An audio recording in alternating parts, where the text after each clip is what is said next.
of Nairobi, the Honorable Johnson Sakaja. My good Speaker, the Honorable Speaker of the County Assembly of Nairobi, Kennedy Ngondi, Honorable members of the County Assembly, distinguished ladies and gentlemen, 13 years after the birth of devolution under the Constitution of Kenya, I stand before you today as the first President and Head of State to address the County Assembly of our capital city.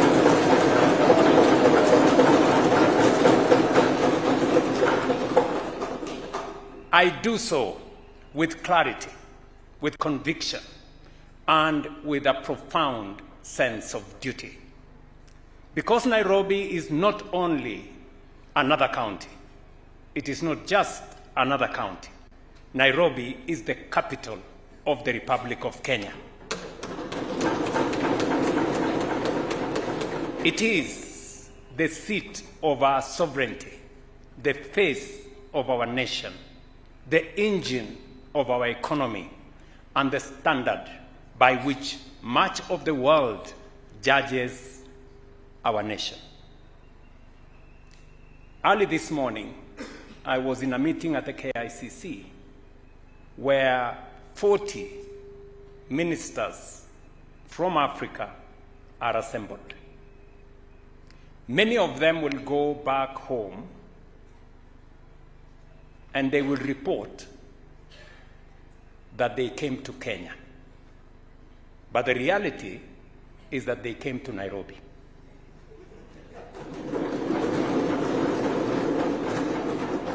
That is the essence of the importance of Nairobi. When Nairobi works, Kenya works. When Nairobi fails, Kenya pays the price. That is why we must speak plainly and with candor to each other today. For too long, Nairobi has been a city of immense promise, trapped by chronic dysfunction. A city of extraordinary potential, suffocated by disorder, delayed by indecision, undermined by poor planning, and held hostage by interests that profit from chaos. This city that should be the pride of Africa has too often been forced to settle for standards that are frankly unacceptable. And let us be honest, this did not happen overnight. It happened because for many years, too many leaders chose comfort over courage. Too many people in positions of responsibility looked away when hard decisions were required. Too many tolerated mediocrity. Too many postponed action. Too many chose political convenience over public good. And the result is what we see around us. A capital city where flooding still kills our people. A capital city where garbage too often defines our neighborhoods. A capital city where roads are congested, drainage is broken, sewage is overstretched, planning is weak, and basic order is too often absent. A capital city where too many residents still live without dignity in the very city whose labor, talent, and expertise sustain our national economy. This, honorable members, cannot continue.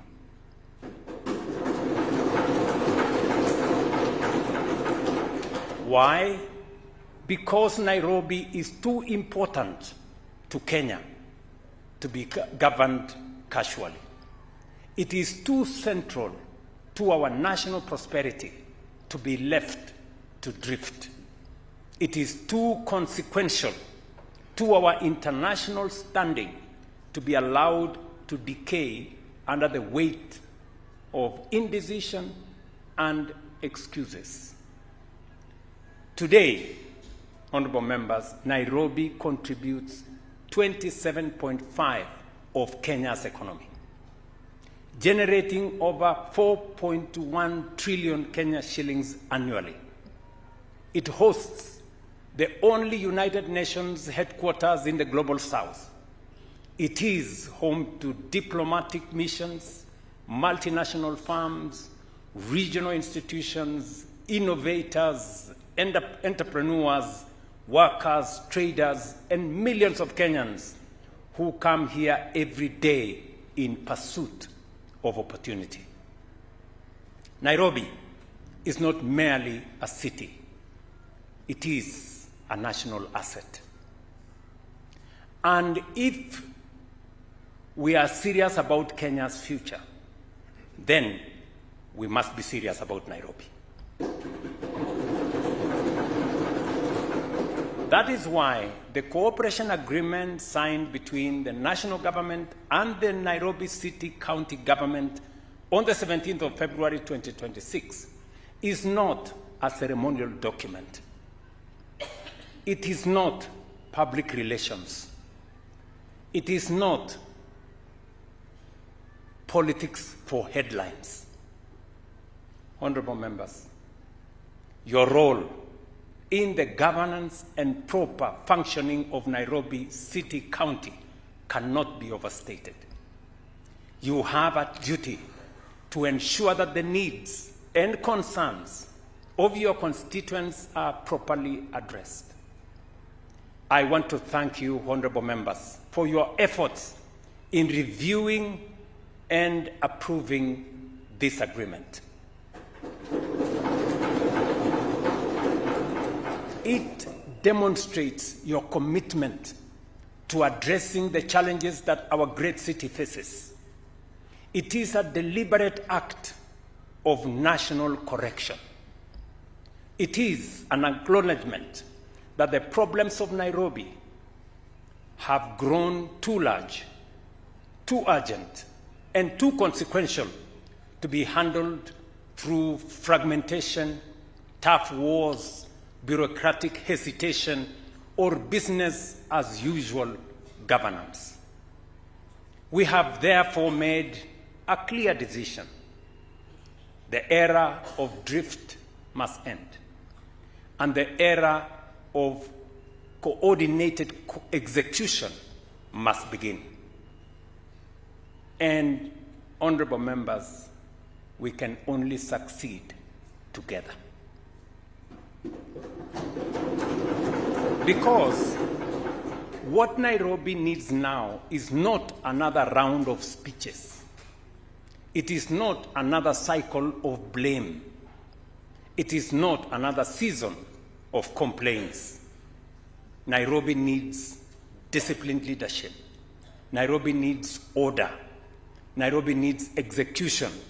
Nairobi needs results. And that is exactly what we intend to deliver together.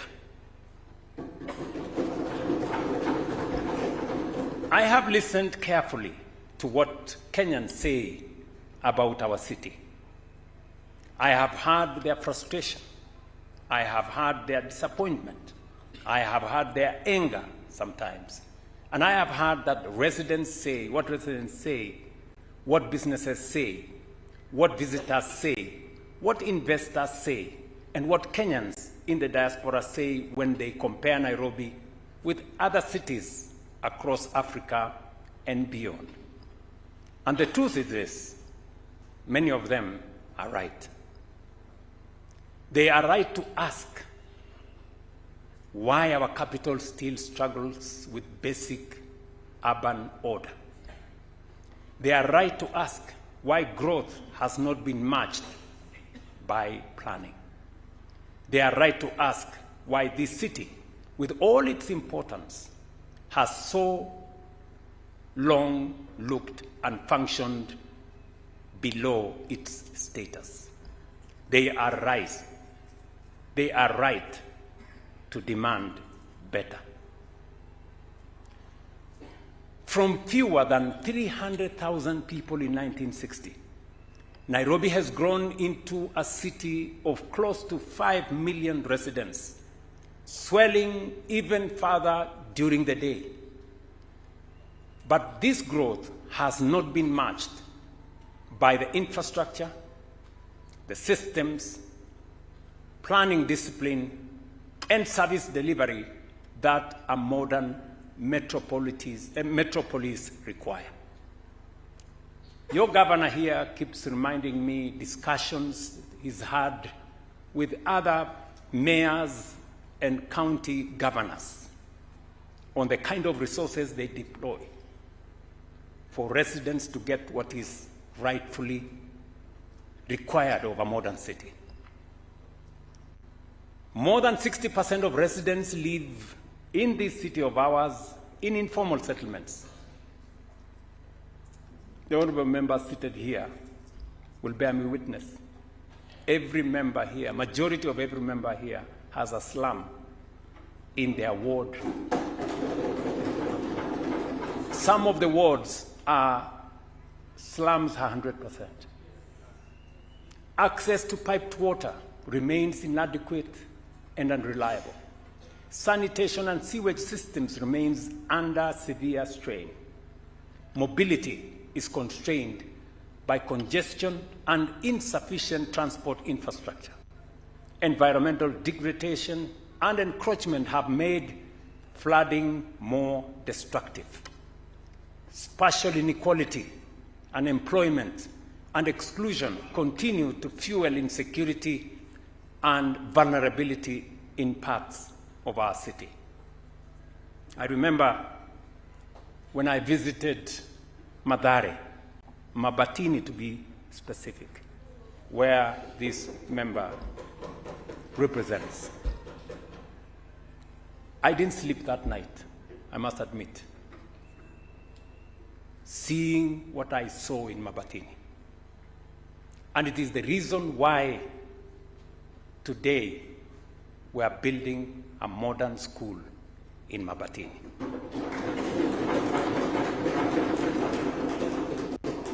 These are not isolated problems.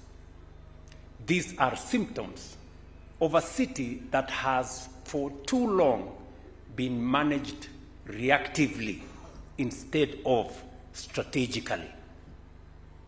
And we must also say this without fear. There are people who benefit from this dysfunction.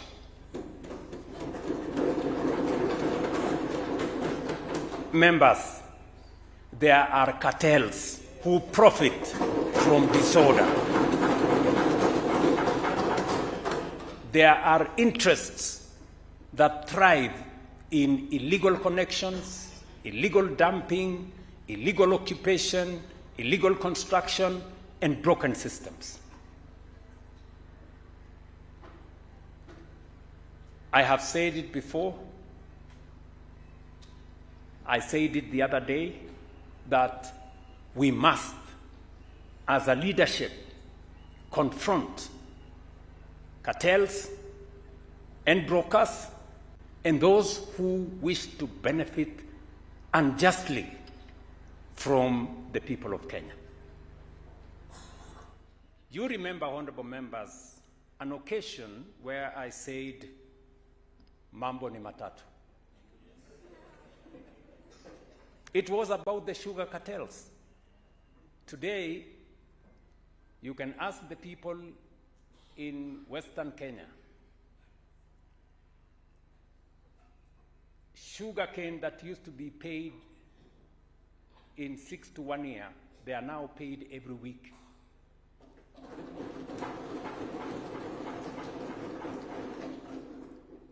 Workers working in sugar companies that used to be paid by government, they are now paid by factories every month. And we are well on course to being not just a sugar-sufficient country, we will be a sugar-exporting country in the next 2 to 3 years. That is what confronting cartels gives us. We have confronted the fertilizer cartels, including those who sold stones to us as fertilizer. They are no longer in office. We have confronted the coffee cartels that made it impossible for farmers to earn any decent return for their coffee. Just imagine one person was a farmer, had a license as a miller, had a license as a broker, and was also participating in buying coffee at the coffee exchange. One person.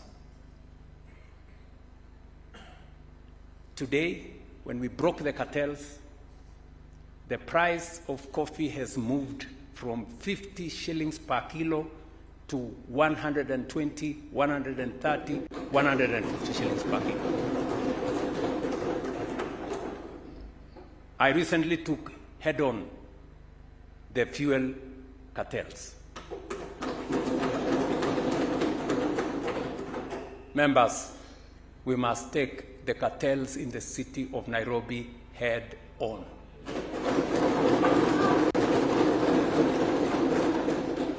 Whoever they are, however powerful they may be, it is your responsibility, that of the county government, and you have the national government's support to deal with it. We all know there are those who make money from weak enforcement, poor coordination, and institutional paralysis. There are those who shout the loudest against reform precisely because they benefit most from failure. We know them. You know them. And let me be very clear today.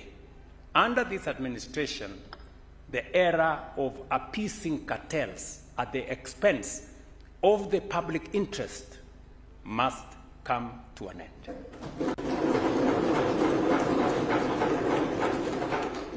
Because leadership is not about protecting comfortable arrangements for a few people.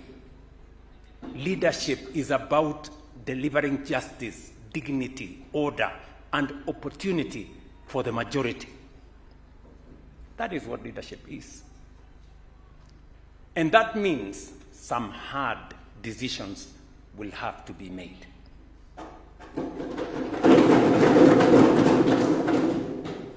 If roads must be expanded, they will be expanded. If enforcement must be, encroachments must be removed, they will be removed. If drainage channels must be cleared, they will be cleared. If illegal structures must come down, they will come down. And if systems must be reorganized to restore order, they will be reorganized. We, honorable members, must stop doing anything otherwise. We cannot demand world-class infrastructure while defending lawlessness. We cannot cry about floods and then resist drainage works. We cannot complain about congestion and then oppose road expansion. We cannot demand cleanliness while protecting illegal dumping. We cannot ask for order while resisting every intervention required to create it. Progress, friends, has a cost. Reforms has a cost. Order has a cost. But you know what? Disorder also has a cost.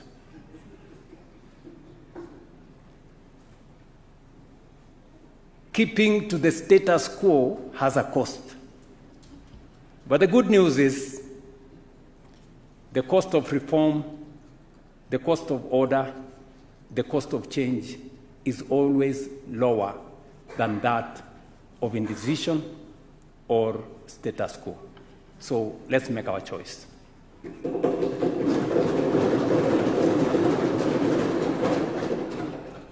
And for us who are seated in this auditorium, I'm speaking to you as president and as a friend. If we are not prepared to bear the temporary inconvenience of fixing this city, then we must stop pretending that we are serious about changing it. Sindio, marafiki? Yes. For your information, State House has received notice from the multi-agency team reclaiming riparian land that part of the State House boundary, the wall along Kirichwa Kubwa River, falls within the riparian reserve, and it must come down.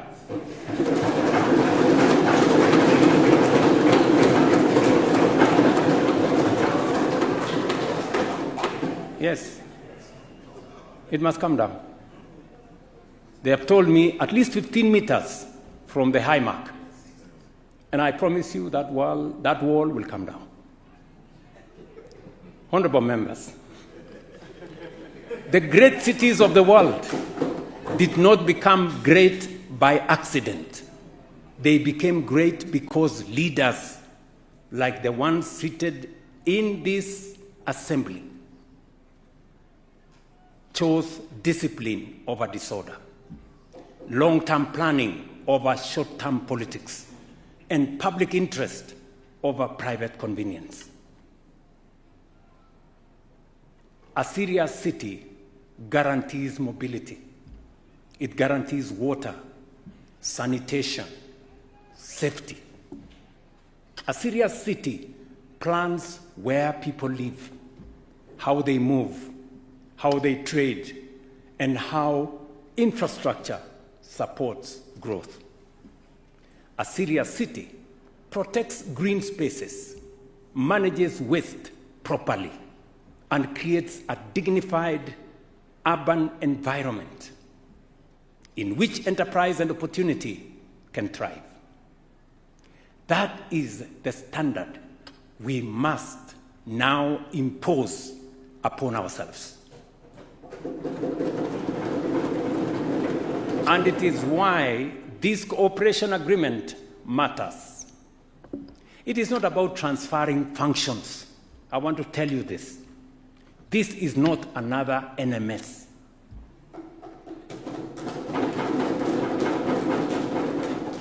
It is not about weakening devolution.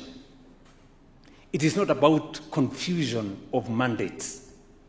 It is about ending fragmentation and restoring coordinated delivery in the one city where failure carries national consequence. Yes, the failure of this city is not just about Nairobi. It carries a national consequence. It matters to Kenya. This framework is fully anchored in the Constitution and the law.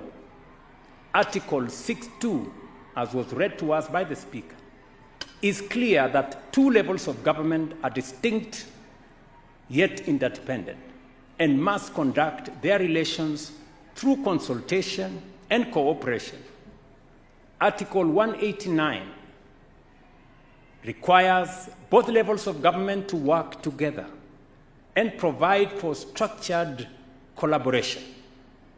The Urban Areas and Cities Act recognizes the special status of the capital city. The Intergovernmental Relations Act provides for joint committees and intergovernmental coordination between the city of Nairobi and the national government. And under this cooperation agreement, formalized on the 27th of February 2026, this year, During the inaugural Joint Steering Committee, we now have structured implementation platform backed by an initial Kenya shillings 80 billion to drive feasible and measurable transformation in the city of Nairobi.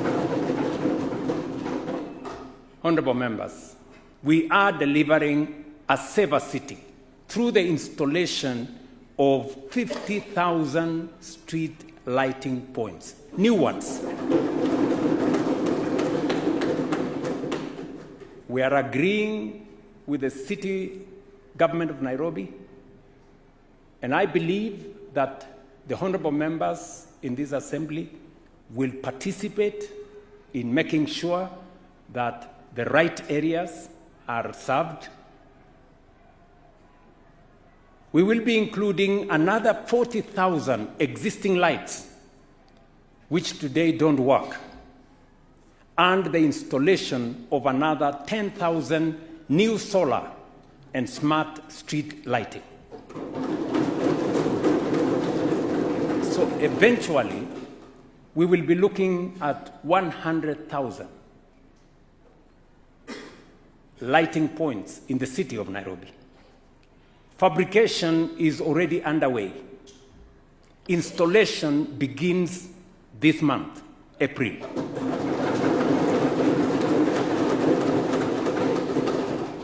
By end of May, Nairobi will begin to see feasible improvements across key corridors and neighborhoods.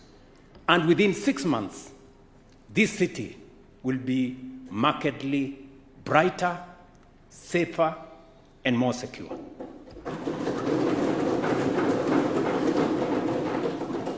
I am saying this to the representatives of the people of Nairobi so that you can hold us to account. We are also extending safe electricity through last-mile connectivity in informal settlements, beginning this month with Hospital Ward, and moving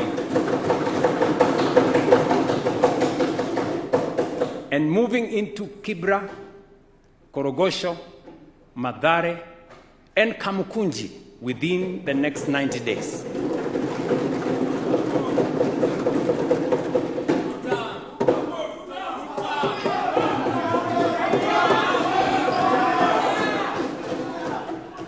Today, while I was going to my office, when I opened my phone, I saw a message from the member of the County Assembly of Hospital Ward.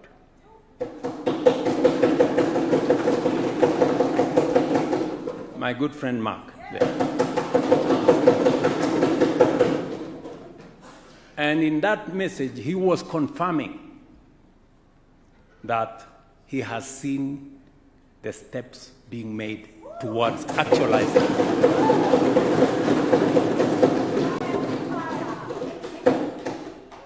Mark is here, right? We are expanding water supply through strategic interventions. And before I mention that, I have been to many parts of the city with some of you guys. And we know how a neighborhood whose lights have been switched off, we know how it looks. In the heart of the city, to have a neighborhood that has no light is an indictment on us as leaders. That is what we seek to correct. On matters water, I have said, including Ngedu Kigiri Waterworks, we are changing so that we can add 50,000 cubic meters of daily water supply. The Gigiri Shauri Moyo evacuation corridor is also being advanced to stabilize supply in high demand zones, including areas supporting affordable housing development. We are deploying a budget from the Ministry of Water, working together with the county government to make sure that we realize this. On sanitation, we are undertaking what should have been done many years ago. We are building 2 parallel 27-kilometer trunk sewers along the Nairobi River corridor. We are developing a 60,000 cubic meter per day treatment plant and expanding last-mile sewer connectivity, and also supporting the long-term expansion of sewage systems for this city. You all know I have visited those areas with you. Oscar, you remember, we were in your corner. Ringo there, you know, we were in your corner. I was there with you. Usiseme hukuona ile kazi tunafanya pale. In fact, it was in your ward that we entered the sewer line, you know. Sewer line big enough for that tall man to go in, standing. That is what we should have done many years ago. We're now doing it because it is never too late to do the right thing. On roads and drainage, we are implementing a 247-kilometer urban roads program for the city of Nairobi. Many people would ask me, where is 247 kilometers in the city of Nairobi? Yes, there is. The first phase of 63 kilometers is already ongoing and expected to be completed in the next 2 months. When I came here, I saw my friend Kados. Yes. And Kados confirmed to me that what I am saying here is going on in his ward. In fact, he was telling me that road is being built day and night. Yes. Correct, Kados? Yes. So I'm not talking stories, friends. We are matching what we are saying with what we are doing. Another 58 kilometers commenced this month, and subsequent phases are being funded to begin without any delay. This will be complemented by drainage interventions in identified flood hotspots so that we can stop managing floods as annual surprises and start treating them as infrastructure failures that must be fixed.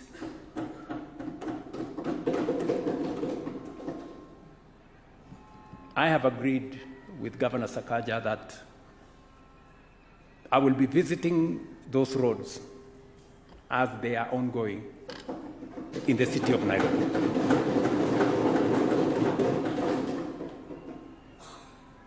Because we have many naysayers. So we want to actualize what he said, seeing is believing. Solid waste management, one of the clearest symbols of Nairobi's disorder, is also being fundamentally overhauled. The Nairobi City County government will provide, actually has already provided, 100 acres of land for a material recovery facility and multiple transfer stations across the city. Work is already underway at Dandora, where 40 trucks are on site clearing legacy waste, and additional capacity is being mobilized. My good friend from Dandora, I saw him, the member of parliament for the county assembly. That good man, I saw him somewhere. Yeah, can bear us witness. And within 3 months, we expect the core system of this facility to be operational. Within 6 months, Nairobi should begin to experience the kind of functioning waste management system that any serious capital city should already have.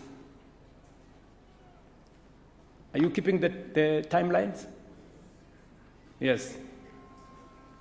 And let me say this clearly. The national government is not standing at the sidelines on this waste management story. We are backing this effort in real and practical way, including I have committed to support the waste management in the city of Nairobi with 2 billion Kenya shillings from the national government annually.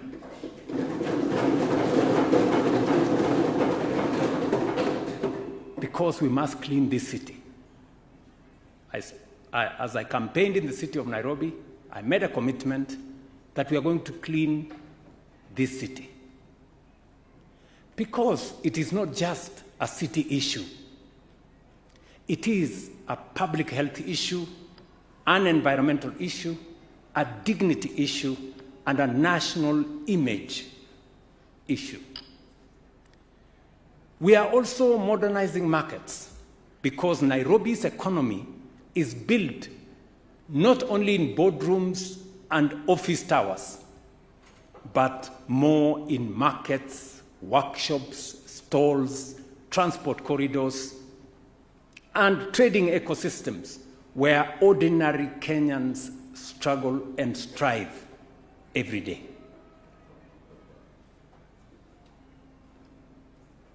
I know many members here know what we are doing in that space. And I must say, the citizens and residents of this great city of Nairobi are beginning to be part of that change. I was very touched when I saw the leadership of Gikomba Market step forward and say, we want our market to be built.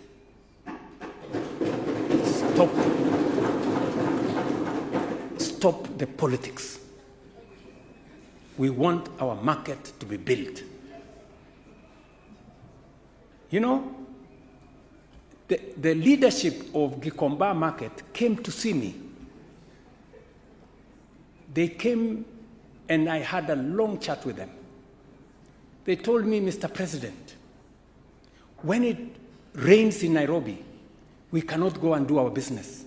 We have to wear gumboots. Our customers cannot get to our stalls. Our stalls, rain comes through. We cannot do business this way. I am putting public resources to change Gikomba. And I am committed. The people I am struggling with are land grabbers.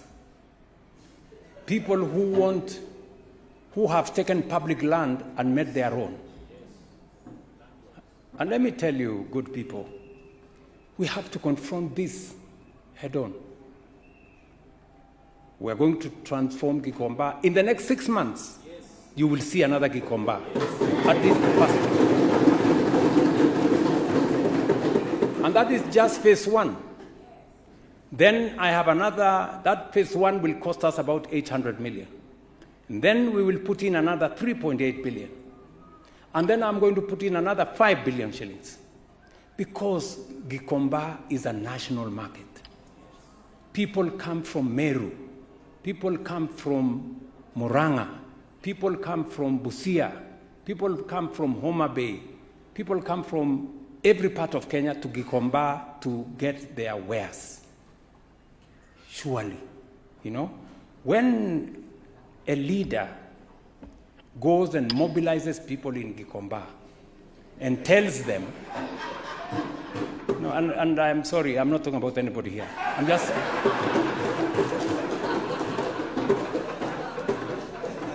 and goes and tells people in Gikomba, don't move. Continue to do your business in filth, in the mud. And that leader they buy nothing from Gikomba. They never go to Gikomba to shop anything. When they finish talking in Gikomba, they will go to Sarit Center and do their shopping. They will go to the mall in Karen, the hub, and do their trading. Honestly, are we being fair? Surely. You know, we want members of this assembly to be able to confidently walk to Gikomba and be part of the customers of the people, the traders in Gikomba, because their trading spaces are decent. And because a functioning city must also be a safe city, we will strengthen urban security through establishment of a Nairobi Metropolitan Police framework to support coordinated, responsive, and effective security management across the capital. You agree, honorable members, but that there are some parts of the city that become very difficult to go because of insecurity. And in further improving security in Nairobi, I have directed the Ministry of Interior to commence implementation within the next 60 days of enforcements to the Integrated Command and Control Communication Center in Nairobi. This will improve CCTV camera coverage across the city and accelerate digitization within our security services, including digital occurrence books, advanced data analytics, and artificial intelligence systems, all aimed at improving responsiveness, efficiency, and turnaround time in our police stations. Honorable members, what we are doing through this agreement is significant, but it is not also the full picture. Because even beyond this cooperation framework, the national government is making one of the largest and consequential public investment commitments ever directed at Nairobi. By the end of this month, the Nairobi metropolitan region had 93 ongoing and planned affordable housing programs and projects spanning houses, markets, and institutional accommodation. These projects will deliver 180,000 housing units and market stalls, with more than 112,000 already under implementation, and nearly another 70 more in the pipeline. In investment terms, that is over 220 billion in ongoing projects and another 139 billion in planned developments, bringing the total housing-related pipeline in Nairobi alone to well over 360 billion Kenya shillings in the city of Nairobi.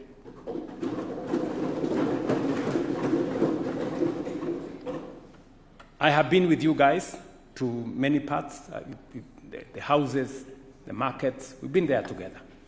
True or not true? Yes.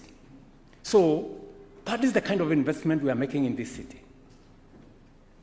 And it is because we believe in devolution. We believe that the city of Nairobi occupies a special place as the capital of Kenya and the face of our nation. And this housing is not just a housing program. It is urban reconstruction. Because affordable housing is not only about walls and roofs. It is about planning. It's about infrastructure. It's about services. It's about jobs. It's about careers.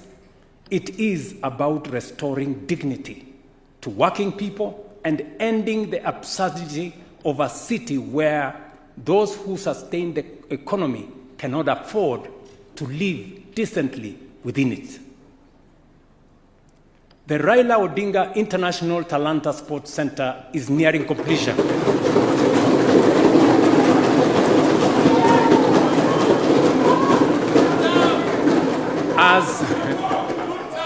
As we prepare for the 2027 AFCON tournament, the Bomas International Convention Complex is being developed to strengthen Nairobi's position as a premier MICE destination. Plans are underway to expand Jomo Kenyatta International Airport and reinforce Nairobi's role as the aviation gateway to our region.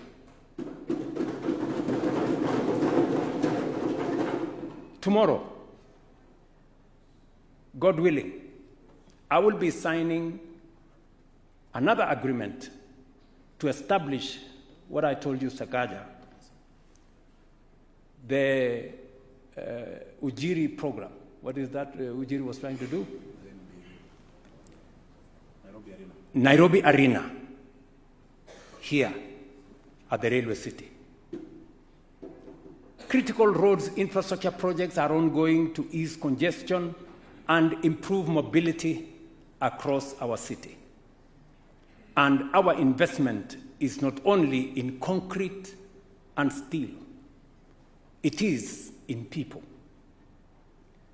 In education, we are expanding classroom infrastructure to meet growing enrollment and improve learning environments for our children, where we allocated an additional 1 billion shillings in the last financial year for development of classrooms.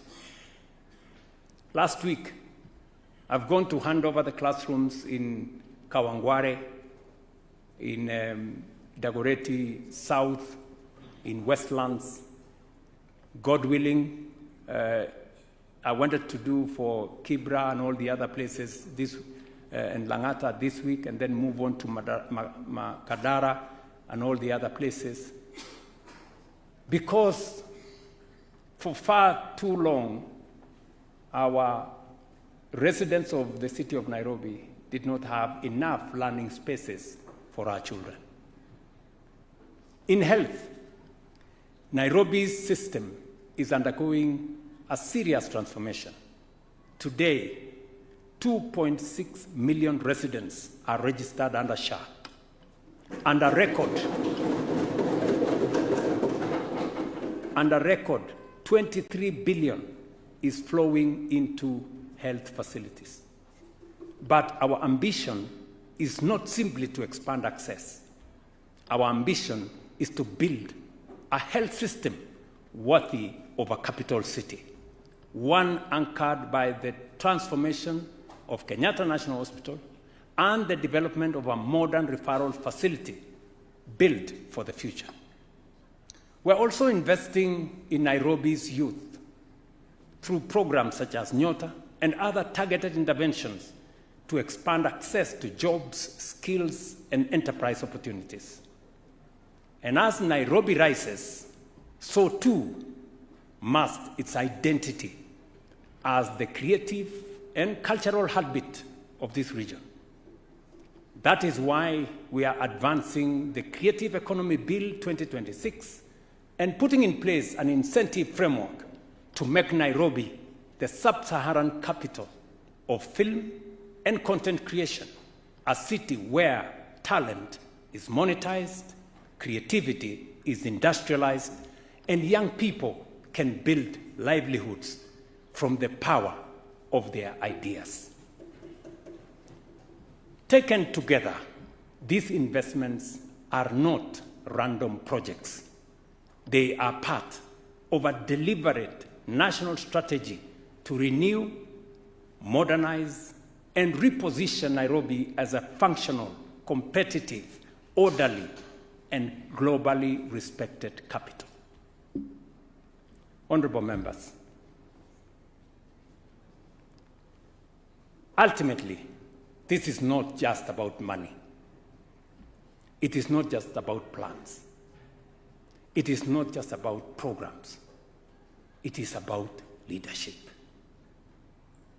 Let me repeat, it's about leadership. That's what it is. That's what it boils down to. It's about whether we, in this generation, will finally do what others before us feared to do. Will we, members, will we confront resistance when it comes? Will we stand firm when vested interests complain? Will we push through when cartels fight back, because they will? Will we make the decisions that are right, even when they are not immediately popular? Or will we retreat into the same old cycle of hesitation, excuses, blame, and underperformance? These are the real questions before us. Because leadership is not tested when decisions are easy. Leadership is proven when the right thing is difficult.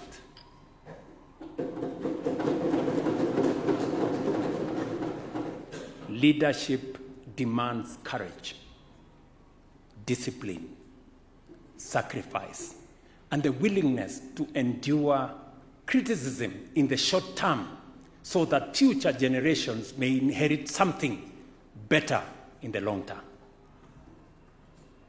And history will not remember us for the excuses we made. History will not remember us for, history will only remember us for what we changed. History will not hold us to account when we fail to do the wrong thing. The responsibility, honorable members, is yours and mine today. And as I said earlier, it's never too late for us to do the right thing. So let us not be the generation that inherited a great capital and left it broken.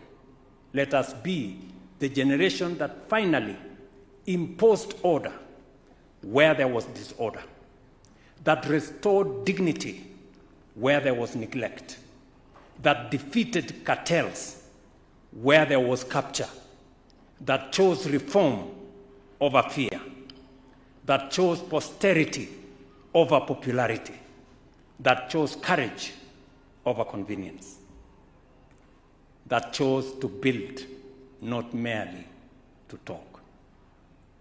Let us be the generation that finally made Nairobi work.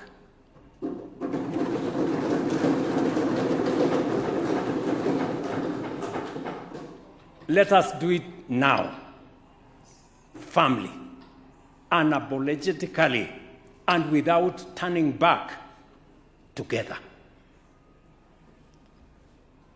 Honorable members, I thank you for your kind attention. Thank you very much, and God bless you.